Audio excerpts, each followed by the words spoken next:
परमेश्वर ने अपने जैसे आपको बनाया है।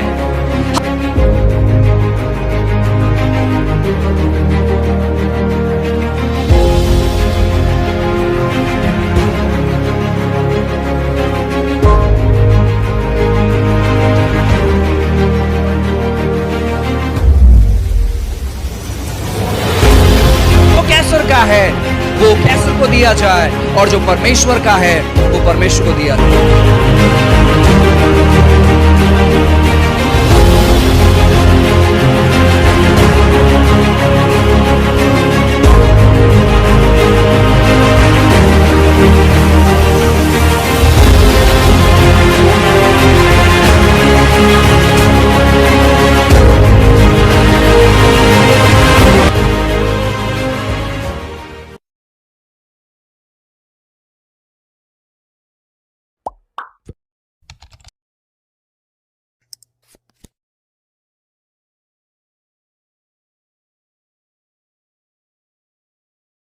जो जनरेशन 21st सेंचुरी, ये बहुत डेंजर जनरेशन है।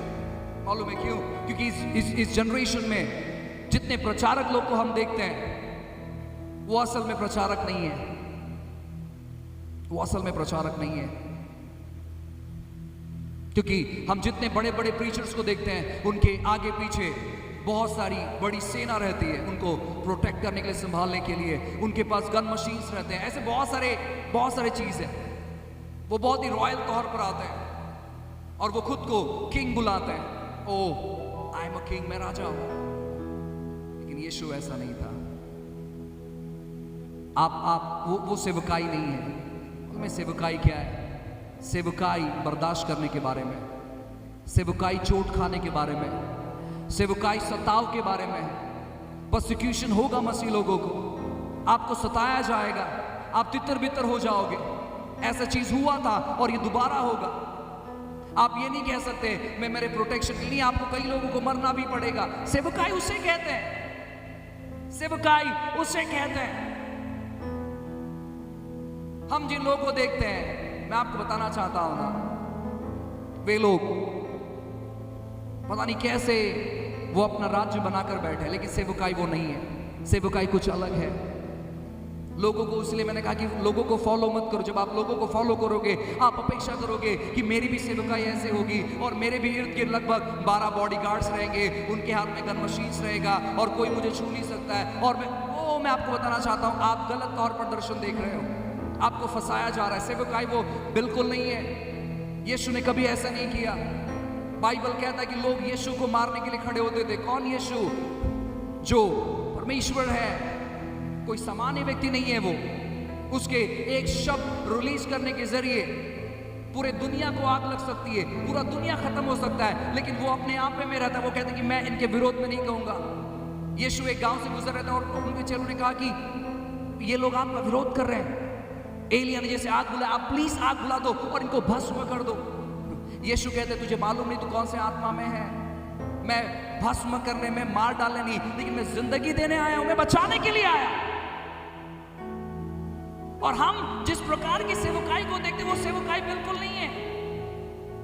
अगर आप सेवकाई करना चाहते हो, प्लीज अपने बाइबल में जाओ और देखो सेवकाई क्या होता है, और वही चीज होगा, वही सताव होगा, वही चीज आपको भी अनुभव करना है। और यीशु जब आपसे मिलेगा, मैं आपको बताना चाहता हूं, आप जितने लोगों को बड़े बड़े स्क्रीन्स पर या बड़े बड़े चीजों में देखते होंगे, वो आपसे बहुत पीछे खड़े होंगे। एक सेवक है जिसका नाम रिक जॉयनर है, बहुत अच्छा भविष्यवक्ता है, बहुत बड़ा भविष्यवक्ता है। बाइबल के सारे वचन को वो ध्यान करता है। एक दिन वो प्रचार कर रहा था और उसने कहा कि परमेश्वर ने उसे स्वर्ग में लेकर गए।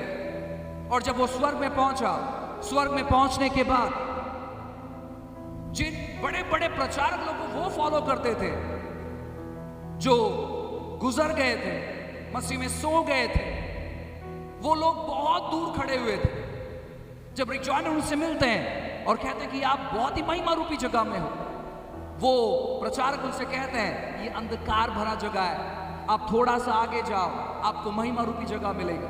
और वो जैसे जैसे जैसे आगे जाते हैं उनको पता चलता है जिन लोगों से मैं मिला वो जगह बहुत अंधकार भरा हुआ है, ये जगह महिमा से भरा हुआ है। और महिमा से भरे हुए जगह में ऐसे लोग थे जिनको वो पहचानते नहीं थे, बहुत सामान्य लोग। उन्होंने स्वर्गदूत से बात किया और कहा ये कौन है जो परमेश्वर के इतने करीब रहते हैं, इनका कोई नामो निशान नहीं है पृथ्वी पर। स्वर्गदूत उनसे कहते हैं ये वो लोग हैं जो ज्यादातर अपना समय प्रार्थना और वचन में बिताते थे। ये छोटे छोटे तौर पर जाकर सेवकाई करते, इनको कोई पृथ्वी पर पहचानता नहीं है, लेकिन परमेश्वर इनसे प्रसन्न है, परमेश्वर इनसे खुश है। क्या फायदा है कि पूरा संसार हमको पहचाने और परमेश्वर हमसे अनजान रहे। ऐसे सेवकाई को लेकर आप करोगे क्या? ऐसे प्रसिद्धि को लेकर करोगे क्या? पूरा संसार आपको जानता है, पूरा संसार आपका वेट करता है, आपका ऑटोग्राफ लेने के लिए, आपके साथ एक सेल्फी लेने के लिए, आपके साथ एक फोटो लेने के लिए, लेकिन परमेश्वर आपको पहचानता नहीं है। ऐसे सेवकाई लेकर करेंगे क्या? ओ, अपने विजन को चेंज करो, अपने दर्शन को चेंज करो, प्रार्थना के व्यक्ति बनो और वचन के व्यक्ति बनो। जब चीजों को आप देखोगे सेवकाई में, आपको मालूम पड़ना चाहिए कि ये चीज बाइबल में है क्या, ये वरदान बाइबल में है क्या। कभी कभार बड़े बड़े प्रचारक लोग फंस जाते हैं। जब आप चर्च हिस्ट्री पढ़ोगे प्रियो, आपको पता चलेगा बहुत बड़े बड़े प्रचारक लोग इस वरदान के चक्कर में फंस गए हैं और वो उनका अंत बहुत ही बुरे तौर पर हुआ। एक व्यक्ति के बारे में मैं जिक्र करना चाहता हूं। मैं जब भी इस व्यक्ति के बारे में पढ़ता हूं मुझे बहुत दुख लगता है। अगर आप इंटरनेट अच्छे तौर पर जानते हो, अपने घर पर जाकर चेक करना, विलियम ब्रैनम। विलियम ब्रैनम एक ऐसा व्यक्ति था, जब वो सभा में खड़ा होता था प्रचार करने के लिए, तो मानो एक हैलो, एक चंद्रमा के तौर पर उसके सर पर आकर रुक जाता था। और वो व्यक्ति गारंटी लेता था कि स्वर्गदूत उसके हाथों को छूते थे और वो जो भी व्यक्ति को छूता था वो व्यक्ति उसी क्षण में चंगा हो जाता, चाहे कोई भी बीमारी क्यों ना हो। परमेश्वर अद्भुत तौर पर उनका इस्तेमाल कर रहे थे, अद्भुत तौर पर उनका इस्तेमाल कर रहे थे। एक दिन उन्होंने निर्णय लिया कि मैं अभी मिशनरी नहीं, मैं इवेंजलिस्ट नहीं, लेकिन मैं टीचर बनूंगा, मैं सिखाऊंगा लोगों को। और उन्होंने सिखाना चालू की और उन्होंने सिखाना चालू की। और जैसे उन्होंने सिखाना चालू किया, कुछ समय के बाद एक कल्ट बाहर आया जिसको हम ओनली जीसस कहते हैं। ओनली जीसस का जो फाउंडर है वो विलियम ब्रैनम है। उसने इतनी बड़ी बड़ी गलती की और अंत में एक हादसे में वो मारा गया। क्या फायदा? कई सारे लोगों ने उनको चेतावनी दी कि प्लीज आप सिखाना बंद करो, आपका काम है सुसमाचार सुनाना, मरीजों के लिए प्रार्थना करना, उनको चंगा करना और यीशु तक उनकी अगुवाई करना। उन्होंने कहा कि मुझे मालूम है कि परमेश्वर ने मुझे सिखाने में नहीं बुलाया, लेकिन मैं सिखाऊंगा। और उनके शिक्षण की वजह से ओनली जीसस पूरे दुनिया भर में फैल गया, क्योंकि वो अद्भुत व्यक्ति था, लेकिन थोड़े से मिस्टेक की वजह से वो एस्ट्रे चले गया। क्यों? वचन का ज्ञान नहीं होने की वजह से। इसलिए जब भी चीजों को आप देखते हो आपके सामने, आपको देखने की क्या वो चीज वचन में लिखा गया। इसलिए वचन का व्यक्ति बनना जरूरी है। उस चीज के लिए आपको प्रार्थना करना है। कोई भी चीजों को देखकर तुरंत ग्रहण मत करो। ओ, ये चीज तो हमने कभी नहीं देखा अपनी जिंदगी में। अगर आपने कभी नहीं देखा तो प्लीज उसको चेक करो कि क्या वो चीज आपको प्रार्थना करने के लिए विवश करती है, क्या वो चीज आपको वचन के गहराई में लेकर जाती है, या वो चीज आपके हृदय में घमंड लेकर आती है कि अगर ये चीज मेरे लाइफ में आ गया, अगर परमेश्वर इस वरदान से मुझे भर दिया तो मैं भी बहुत ही जल्दी प्रसिद्ध हो जाऊंगा, मैं भी बहुत जल्दी प्रसिद्ध हो जाऊंगा। क्या घमंड हमारे मन में आ रहा है? इसलिए प्रार्थना का व्यक्ति और वचन का व्यक्ति बनना बहुत जरूरी है। तीसरा, हमेशा सीखने वाला व्यक्ति बनो। कहो, सीखने वाला व्यक्ति। सीखने वाला व्यक्ति, मैन विथ लर्निंग हार्ट। ये बहुत जरूरी है। आज हम सीखना नहीं चाहते, आज हम सिखाना चाहते हैं। मैं आपको बताना चाहता हूं, अगर आप सीखना बंद कर दोगे तो मैं आपको बताना चाहता हूं आपका सिखाना भी बंद हो जाएगा। आज बहुत सारे लोग कुछ भी सिखाते हैं क्योंकि उन्होंने सीखना बंद कर दिया, उन्होंने सीखना बंद कर दिया। जब तक हम इस पृथ्वी को छोड़ते नहीं है तब तक हमें सीखते रहना है, हमें सीखते रहना है, हमें सीखते रहना। अपने हृदय को बनाओ कि हर रोज अपने हृदय से बात करो कि मैं सीखने वाला व्यक्ति हूं, मैं सीखने वाला व्यक्ति हूं। अपने हृदय से बात करो, हर समय सीखो, चाहे कोई भी सिखाता हो, सीखो, सीखने वाला हृदय रखो। देखो बाइबल क्या कहता है, दानियेल की किताब अध्याय 11, दानियेल की किताब अध्याय 11 और वचन 32।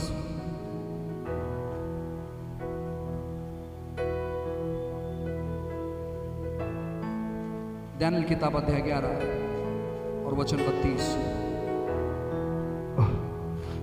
और जो लोग दुष्ट होकर उस वाचा को तोड़ेंगे उनको वह चिकनी चुपड़ी बातें कह कहकर भक्तिहीन कर देगा, परंतु जो लोग अपने परमेश्वर का ज्ञान रखेंगे वे हियाव बांधकर बड़े काम करेंगे। बाइबल कहता है कि जो अपने परमेश्वर का ज्ञान रखेंगे वो हिम्मत के साथ बड़े बड़े काम करेंगे। हम कैसे ज्ञान रख सकते हैं अगर हम सीखेंगे नहीं? आपको मालूम है क्यों भूतकाल की बड़ी बड़ी बेदारियां रुक गई? क्योंकि उन्होंने सीखना बंद कर दिया, उन्होंने सीखना बंद कर दिया। आज जब आप अपने चारों बाजू देखोगे तो आपको पता चलेगा कि बहुत सारी कलीसिया है, बहुत सारे चर्चेस है, हर गली हर नुक्कड़ पर कलीसिया है। एक सवाल उठाना है अपने आप को, क्या ये कलीसिया परमेश्वर की ओर से? क्या कलीसिया की शुरुआत परमेश्वर की ओर से हुई थी? काफी कलीसिया कैसे शुरू हुई मालूम है? मैं क्यों ये सब बता रहा हूं आपको, क्योंकि आप सामान्य लोग नहीं है, आप कहीं ना कहीं आगे जाकर परमेश्वर आपका इस्तेमाल करेगा। कलीसिया कभी इसलिए चालू नहीं करना क्योंकि आपका और आपके पास्टर का जमता नहीं है। बहुत सारी कलीसिया ऐसे शुरू हुई, मेरे पास्टर का और मेरा कुछ जम रहा नहीं है, अब मैं अपनी कलीसिया चालू करूंगा। लूसीफर ने कहा मैं मेरे साथ मेरे लोगों को भी लेकर जाऊंगा, इनको रहने ही नहीं दूंगा। वो बहुत सारे लूसीफर तैयार हो जाते हैं। कलीसिया कभी ऐसे स्टार्ट नहीं करना। आप जिसके अधीन है उसके विरोध में कभी नहीं जाना। अगर आपको लगता है कि वो व्यक्ति गलत है, प्रार्थना करो उसके लिए, प्रभु मदद कर, सहायता कर, कि कहीं ना कहीं उसने ब्लेस किया है हमें। आप प्रेज द लॉर्ड। फिर एक बार मैं पास्टर मनोज शाहू आपका स्वागत अभिनंदन करता हूं। प्रियो, मैं विश्वास करता हूं कि इस चैनल के माध्यम से आप सभी लोग ब्लेस होते चले जा रहे हैं। हम चाहते हैं कि आप हमें सहयोग करें अपने प्रार्थनाओं के ज़रिए। जो सभा हम कर रहे हैं, जो वीडियोस हम बना रहे हैं, आने वाले दिनों में बहुत सारी चीज़ों के बारे में हम योजना कर रहे हैं, बहुत सारे क्लासेस के बारे में हम योजना कर रहे हैं, बहुत सारे ऑनलाइन क्लासेस के बारे में हम योजना कर रहे हैं, बहुत सारी चीज़ों को हम प्लान कर रहे हैं, जहाँ पर सोल विनिंग होगा, डिसाइपलशिप होगा, बाइबल ट्रेनिंग होगा। इन सारे चीज़ों के बारे में हम योजना कर रहे हैं। और मैं आपसे कहना चाहता हूँ ना कि आपके प्रार्थना की ज़रूरत हमें। आप हमारे लिए लगातार तौर पर प्रार्थना करते चले जाएं, हमारे लिए, हमारे पूरे आज़ादी टीम के लिए। साथ ही साथ किसी भी तौर पर अगर आप हमें सपोर्ट करना चाहते हैं अपने पैसों के द्वारा, तो नीचे दिए गए नंबर पर आप हमें संपर्क कर सकते हैं, और डिस्क्रिप्शन में जो अकाउंट नंबर दिया है आप हमें अपने पैसों के द्वारा मदद कर सकते हैं। कोई भी धनराशि है ना, आप उनके द्वारा हमें ब्लेस कर सकते हैं, चाहे वो छोटी धनराशि हो चाहे वो बड़ी, आप हमें सहयोग कर सकते हैं, ताकि हम इस प्रोग्राम को हम आगे लेकर जा पाएँ और उन पैसों के इस्तेमाल करते हुए हम कई सारे लोगों तक हम पहुंच पाए और परमेश्वर के राज्य को आगे बढ़ा पाए। God bless you. प्रभु आपको आशीष करे। अगर आप इस सेवकाई के द्वारा ब्लेस है तो मैं चाहता हूं कि जो व्हाट्सएप नंबर आपको दिया गया है, आप वीडियो रिकॉर्डिंग कर आप हमें भेज सकते हैं और बता सकते हैं अपनी गवाही कि कैसे परमेश्वर इस चैनल के माध्यम से आपको ब्लेस कर रहे हैं। सो गॉड ब्लेस यू। प्रभु आपको बहुत बहुत आशीष करे। नेक्स्ट वीडियो में जल्दी मिलते हैं।